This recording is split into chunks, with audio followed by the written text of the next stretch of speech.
بسم اللہ الرحمن الرحیم۔ شروع اللہ کے نام سے جو بڑا مہربان نہایت رحم والا ہے۔ السلام علیکم ناظرین، آپ کو ہمارے چینل علی وائس پہ خوش آمدید۔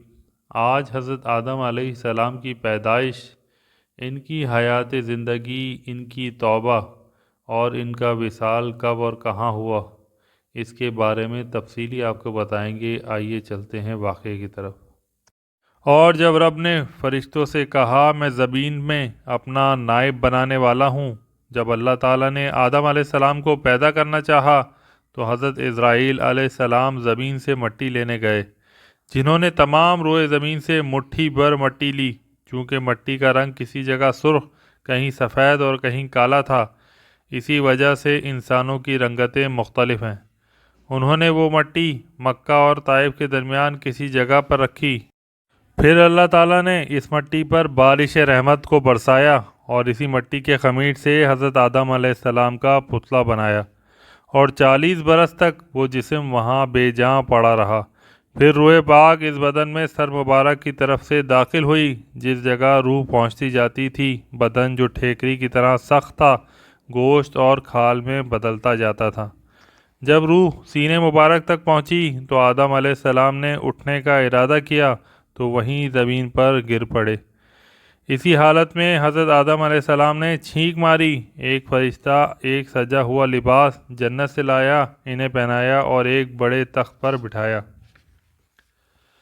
آدم علیہ السلام کی پیدائش کے وقت فرشتے آپس میں کہتے تھے کہ جس کو اللہ تعالیٰ نے پیدا کر کے اپنے نائب بنایا ہے، کیا وہ ہم سے زیادہ اللہ تعالیٰ کے نزدیک پیارا نہ ہوگا؟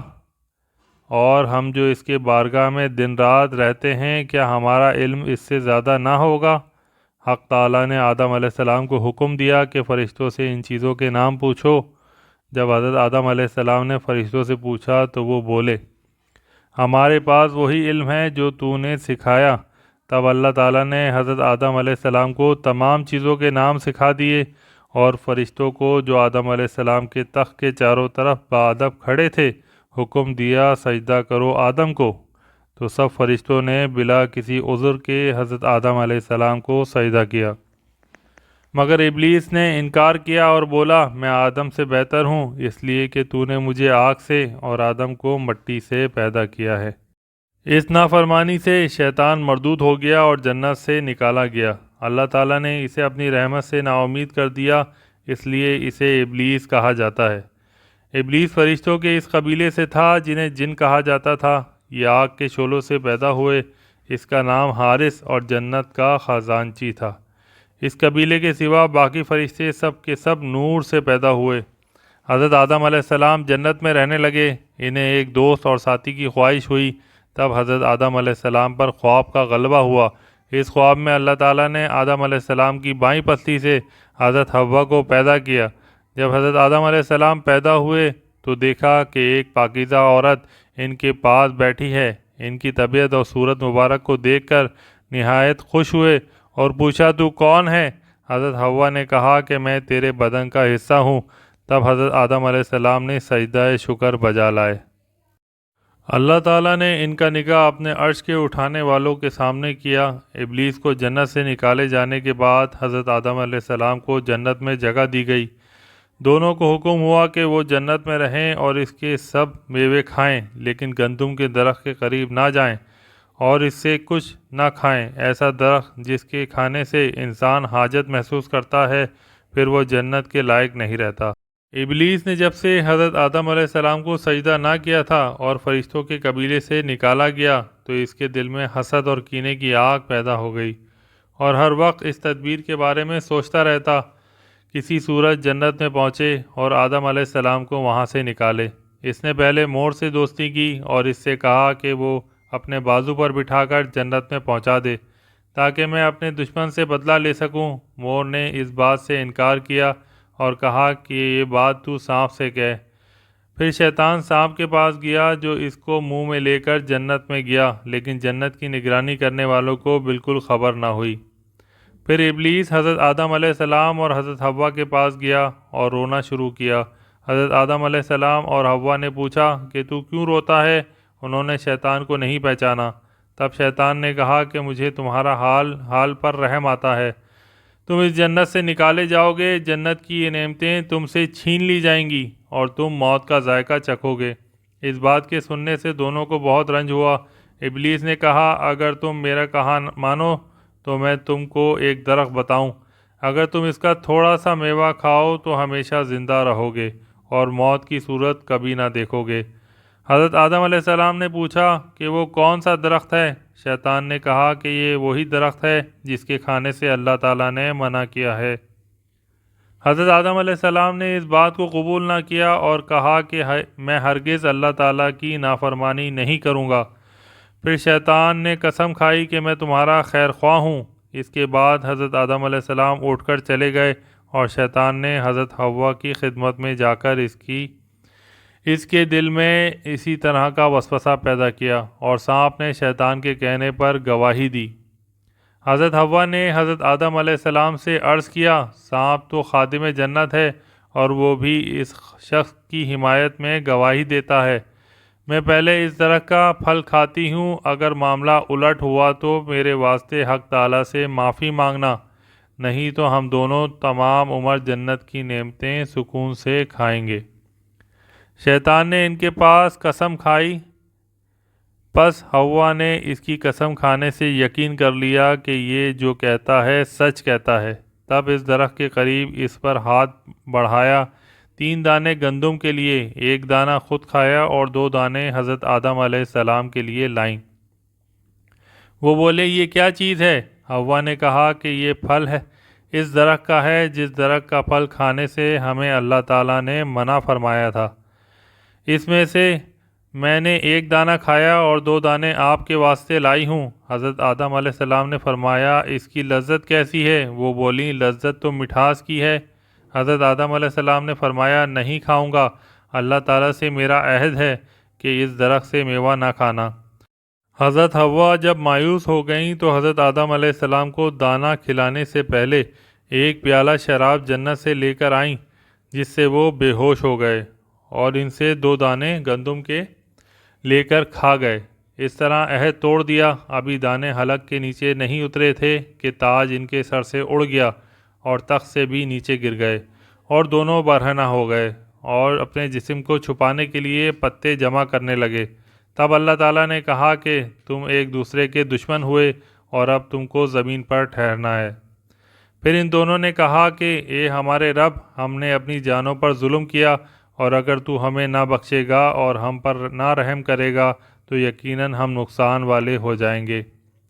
جب آدم علیہ السلام کی توبہ قبول ہوئی تو وہ اور حوا حبشہ میں جا بسے۔ آدم علیہ السلام نے پتھر سے مقناطیس جھاڑ کر آگ حاصل کی۔ حضرت جبرائیل علیہ السلام نے ان کو لوہے کا کام سکھایا اور کھیتی باڑی کے آلات مہیا کیے۔ پھر جبرائیل علیہ السلام جنت سے بیلوں کی ایک جوڑی لائے اور 1 مٹھی گندم لائے اور کہا کہ تم اپنے ہاتھ سے کاش کر کے اس سے اپنی غذا حاصل کرو۔ تب آدم علیہ السلام نے وہ دانے زمین پر چھڑکے اور ہل جوتا، جس سے فصل آئی۔ جب پک گئی تو اس کے کاٹ کر یہ سب کچھ 7 گھنٹے میں تیار ہو گیا۔ حضرت حوا نے جبرائیل علیہ السلام سے تعلیم پا کر گندم کو پیسا اور پانی کے ساتھ خمیر کر کے روٹیاں آگ پر پکائیں اور آدم علیہ السلام کے سامنے لا کر رکھیں۔ حضرت آدم علیہ السلام حبشہ میں رہائش اختیار کی تو حوا نے 1 بیٹا اور 1 بیٹی کو جنم دیا۔ بیٹے کا نام قابیل اور بیٹی کا نام یوندھا رکھا، مگر یہ خوبصورت نہ تھے۔ ہر مرتبہ ان کے ہاں 1 بیٹا اور 1 بیٹی پیدا ہوتے۔ جب قابیل حابیل دونوں بڑے ہوئے تو قابیل کی بہن کو حابیل کے ساتھ اور حابیل کی بہن کو قابیل کے ساتھ شادی کا حکم ہوا۔ اس بات کو سن کر قابیل نے انکار کیا اور کہا کہ میری بہن اقلیمہ خوبصورت ہے، میں اس کو نہیں دوں گا۔ آخر کار آدم علیہ السلام نے اللہ تعالیٰ کے حکم کے مطابق قابیل کی بہن کی شادی حابیل کے ساتھ اور حابیل کی شادی قابیل کی بہن کے ساتھ کر دی، جس کی قابیل نے برا مانا۔ حضرت آدم علیہ السلام نے فرمایا کہ دونوں بھائی کو کوہ مینا پر جا کر 2 قربانیاں کر کے رکھ دیں، جس کی قربانی اللہ کی راہ میں قبول ہوگی، اقلیمہ اس کی بیوی ہوگی۔ پھر دونوں بیٹوں نے کہا، بکریاں ذبح کر کے کوہ مینا پر رکھ دیں۔ قربانی آج تک اسی جگہ پر ہوتی ہے۔ آگ نے آ کر حابیل کی قربانی جلا دی، جس کا مطلب تھا قابیل کی قربانی قبول نہ ہوئی۔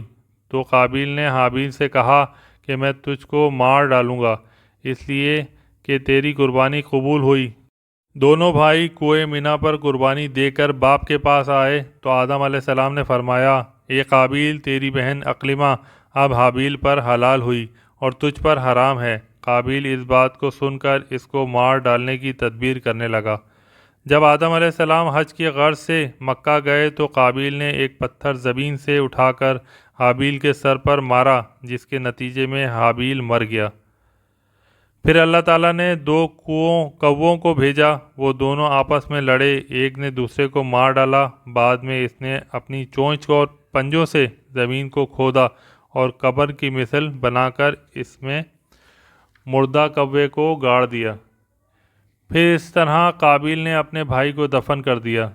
جب مکے سے حضرت آدم علیہ السلام تشریف لائے تو حابیل کو بہت تلاش کیا مگر نہ پایا، تو بعد میں لوگوں سے پوچھنے لگے۔ کسی نے جواب دیا، چند دن سے معلوم نہیں کہاں گیا۔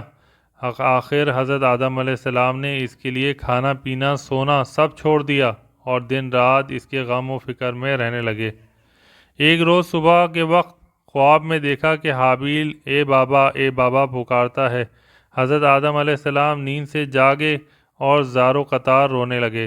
اس وقت حضرت جبرائیل علیہ السلام سے کہنے لگے کہ ہم اس کی قبر کو دیکھنا چاہتے ہیں۔